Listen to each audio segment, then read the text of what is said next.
All right, well, as you can see, we're back here at front of house, and that means it's time to write some mic cues. One thing I forgot to mention in the previous video is we are using 46 wireless microphones to mic all of the kids for the show. We have 280 mic cues for the show. Thank you, Tony, for my little cheat sheet here that lets me know who all is in each scene.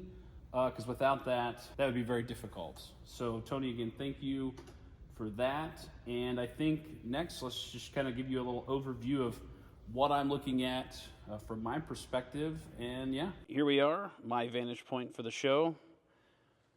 Pretty good if I do say so myself. So one thing you're gonna notice here is these are labeled 1 through 12 and then so on as we go.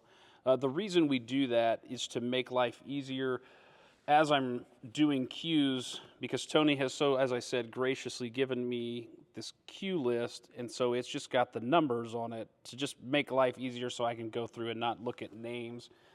I can just look at numbers. Once I get the show cued out, I will change all of these to be their names.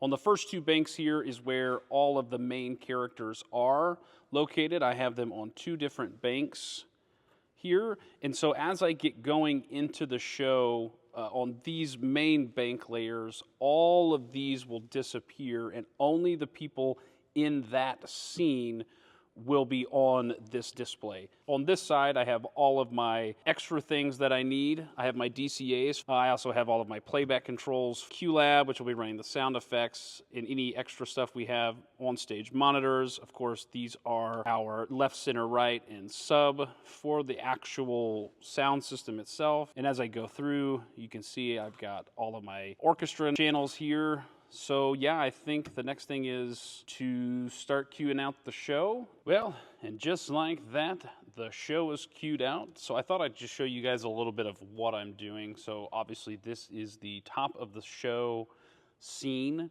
And I have all of my cues right here. So as we start progressing through the show, I'm just gonna hit the next button, the go.